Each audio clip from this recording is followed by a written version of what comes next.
Break के बाद रुक करेंगे बुलेटिन की ओर। इस बुलेटिन में बात होगी पाकुड़ की, जहां पाकुड़ मंडल कारा में एसडीओ के नेतृत्व में देर रात हुई औचक छापेमारी, जिसके बाद कैदियों में मचा हड़कंप। साथ ही बात होगी साहिबगंज की, जहां इंडिया गठबंधन की कार्यकर्ता बैठक पूरी हुई, और बताएंगे कैसे सोनभद्र में शादी के दिन फरार हुई दुल्हन। ऐसी तमाम खबरों पर विस्तार से करेंगे चर्चा। खबर पाकुड़ से है। पाकुड़ में वरीय पदाधिकारी के निर्देश पर पाकुड़ मंडल कारा में शनिवार देर रात हुई छापेमारी अभियान में एसडीओ प्रवीण केरकेट्टा और एसडीपीओ डीएन आजाद, प्रशिक्षु डीएसपी सह थाना नगर प्रभारी अजय आर्यन के नेतृत्व में छापेमारी की गई। देर रात छापेमारी हुई। छापेमारी अभियान में किसी भी सेल से कोई भी आपत्तिजनक सामान बरामद नहीं हुआ।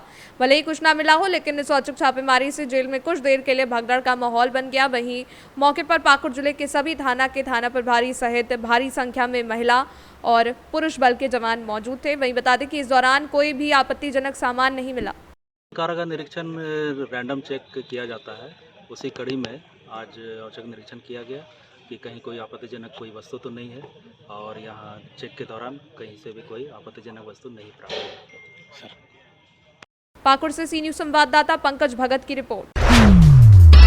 पाकुड़ से है। पाकुड़ में दिल्ली पब्लिक स्कूल में आजाद भारत के प्रथम केंद्रीय रक्षा मंत्री, कानूनी सलाहकार, संयुक्त राष्ट्र सभा के स्थायी सदस्य वीके कृष्ण मेनन के राष्ट्रीय भक्ति और न्याय प्रणाली में उत्कृष्ट योगदान के लिए श्रद्धा सुमन अर्पित करते हुए उनके नाम पर मेनन क्लब की स्थापना की गई। विद्यालय के निदेशक अरुणेंद्र कुमार ने मेनन क्लब की स्थापना के लिए सभी शिक्षकों और विद्यार्थियों को बधाई दी। अपना विचार व्यक्त करते हुए कहा कि नियमबद्ध दिनचर्या ही हमें श्रेष्ठ मानव बनने के लिए प्रेरित करती है। जागरूकता कार्यक्रम के मुख्य अतिथि थे राजीव कुमार झा, जो 2001 से सिविल कोर्ट पाकुड़ में राजस्व और फौजदारी वकील के रूप में कार्यरत हैं। विद्यालय की सह प्रधानाचार्य रुचि वर्णवाल ने बच्चों के समक्ष मौलिक अधिकारों के बारे में समझाया। कार्यक्रम का सफल संचालन किया कौस्तभ चटर्जी ने। के विद्यालय में मेनन क्लब का उद्घाटन हुआ, क्या उद्देश्य था और बच्चों को क्या सीख दी गई? मेनन क्लब का उद्घाटन का ये उद्देश्य था कि हमारे बच्चों के बीच जो कानून से जुड़ी जो चीज़ें हैं, कानून क्या है और हमारे फंडामेंटल राइट्स क्या हैं, हमारे कोर्ट्स वगैरह कैसे काम करते हैं, उसका एक उद्देश्य था कि बच्चे उनके बारे में जान पाएँ।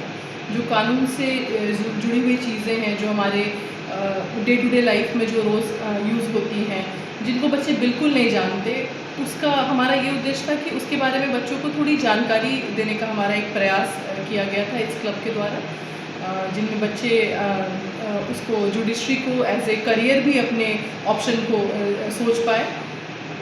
ये उद्देश्य था हमारे क्लब का।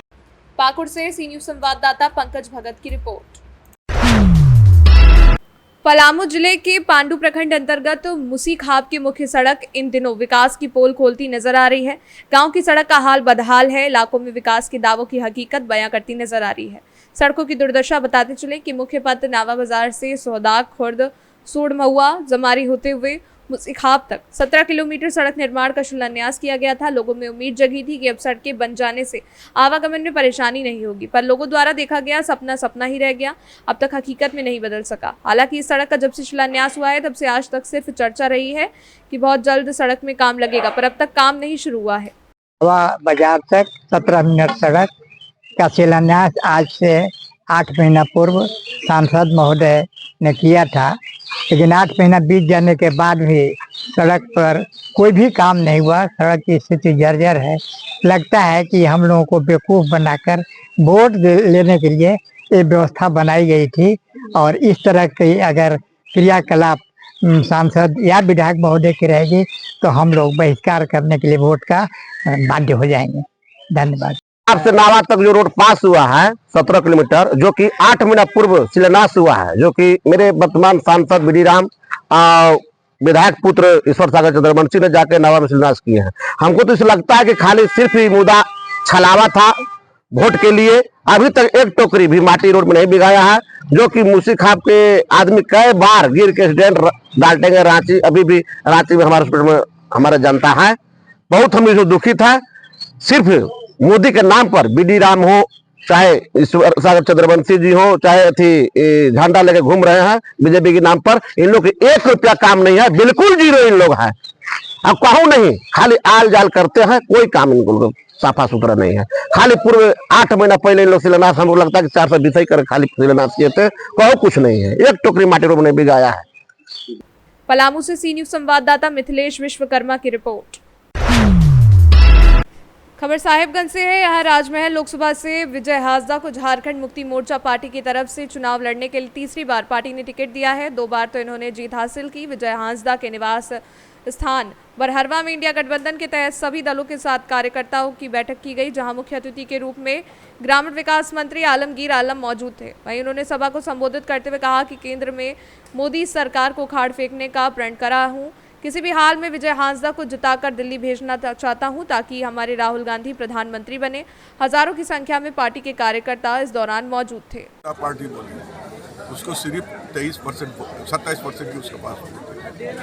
जब इंडिया अलायंस के लोग, बिहार को ले लीजिए, यूपी को ले लीजिए या दूसरे राज्य को ले लीजिए, अगर सबका भाव तो आपको देखना गठबंधन का वोट अभी हमारा पास 20% और इसी सोच और विचार के साथ इंडिया गठबंधन बनाया गया है कि जिस वादा के साथ सबकी विकास, सबके साथ सबकी विकास। लेकिन 2 दिन लगातार आप लोगों ने माननीय प्रधानमंत्री का भाषण वगैरह सुने होंगे, आपको कहीं उसका भाषण में जो बोले सबके साथ सबकी विकास। आज हम मैनिफेस्टो बनाए और मैनिफेस्टो में हम साफ शब्दों में कहा, बेरोजगार जो सर्टिफिकेट लेकर सड़क पर घूमते हैं उसको हम 30 लाख लोगों को रोजगार देंगे। महिला को हम हर साल 1 लाख रुपया देंगे, 8,000 महीना, 1,000 करके स्टार, नहीं 1 लाख रुपया हमने देंगे। चाहे किसानों की दोहरी लाभ की बात MSP का नहीं करना। तो आपने जिस वादा करके यहाँ की जनता को सबके साथ सबकी विकास की बात करके महंगाई कम कराएंगे, लोगों को रोजगार देंगे, लोगों को खाता में 15 लाख रुपया आएगा, तो ये सारी बात जो है उसका गारंटी फीस टाइप फीस हो गया। आज देखिए आप पूरे उनका कवरेज देखते हैं, आप लोग मीडिया है, कोई भी इसमें नहीं बोलता कि हम अपना मैनिफेस्टो से ही काम करेंगे। उन्होंने पाकिस्तान और हिंदुस्तान की बात करते हैं, वहाँ क्या बोलते हैं, बाहरी और भीतरी की बात करते हैं। अरे ये काम आपका है, कौन बाहरी है भीतरी है, वो आप बॉर्डर सिक्योरिटी फोर्स आपको रखते हैं, हम नहीं रखते हैं, कोई स्टेट नहीं रखता है। उस बात को आपको ध्यान देना है, आपकी कमजोरी है इसीलिए नहीं कर पा रहे। ये बात नहीं होनी चाहिए। ये बात होनी चाहिए कि जनता से जुड़ी हुई जो मुद्दा है उस बात को अगर हमारी सरकार तीसरी बार आए तो हम ये काम करेंगे। वो जानते हैं कि हमारा बोलने से यहाँ की जनता विश्वास नहीं करेंगे। काम हमने 2 बार जनता से वादा किए थे कि हम महंगाई घटा देंगे, हम जो है आपका जो हिंदुस्तान में 2022 और 24 के बीच तक कोई भी कच्चा के मकान नहीं रहेंगे।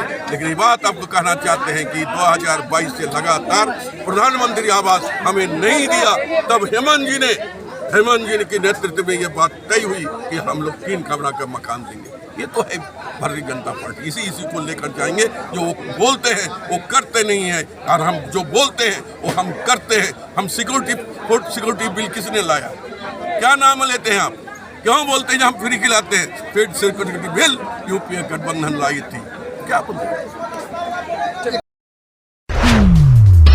खबर सोनभद्र से है। सोनभद्र में शादी करने का झांसा देकर 1,80,000 रुपए और लग्न के दिन सोने की अंगूठी, गले की चेन, सोने का और अन्य सामग्री तय हुआ। सभी रुपए एडवांस ले लिए गए। वहीं शादी बाहर के प्रदेशों में तय करते हैं और दुल्हन शादी के दिन फरार हो जाती है। इसकी सूचना मिली, पुलिस ने दबिश दिया, दुल्हन फरार हो गई। वहीं गिरोह की 4 महिलाओं सहित 6 लोगों को गिरफ्तार किया गया। जिले की सोनभद्र पुलिस ने शुक्रवार को फर्जी शादी कराने वाले गिरोह की सूचना मिली, वहीं गिरफ्तार कर पर्दाफाश किया, जिसमें 4 महिला सहित 6 आरोपियों को गिरफ्तार किया गया। अपर पुलिस अधीक्षक ने बताया कि शुक्रवार को सोनभद्र में एक व्यक्ति के घर पर फर्जी शादी कराने वाले गिरोह के आने की सूचना मिली थी। इसके बाद कार्रवाई को अंजाम दिया गया। अपर पुलिस अधीक्षक ने बताया कि जांच के दौरान पूछताछ की गई तो उन्होंने शादी करने का झांसा देकर 1,80,000 रुपए और सोने की चैन तथा अन्य सामान तय होना बताया। कल एक मामला संज्ञान में आया था जिसमें अपने जनपद के कुछ लोग और मध्य प्रदेश के गढ़वा थाने के सिंगरौली जनपद के कुछ लोग मिलकर एक गिरोह चलाते हैं, जिसमें वो अपने यहाँ की लड़कियों की शादी बाहरी जनपद के बाहरी राज्यों के लोगों से कराते हैं। इसमें काफ़ी पैसे का लेन देन सेट करते हैं। तो इसमें इन्होंने काफ़ी 1,80,000 रुपये तय करने के बाद और कुछ आभूषण जैसे कि मंगलसूत्र, सोने की अंगूठी, चिपिया, पाजेब आदि ये तय करते हैं कि यह है आपको देना ही होगा।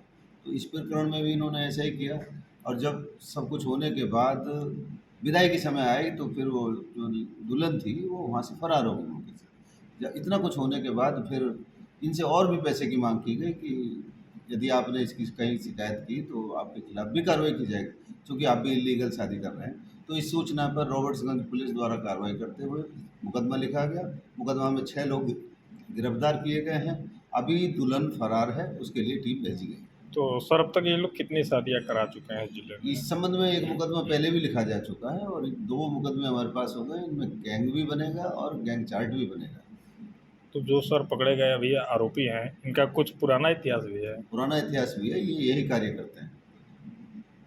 सोनभद्र से सी न्यूज संवाददाता कुमधर चौधरी की रिपोर्ट। फिलहाल के लिए बुलेटिन में बस इतना ही। वक्त है एक छोटे से ब्रेक का। ब्रेक के उस पार हम आपको और भी तमाम बड़ी खबरों से करवाएंगे रूबरू।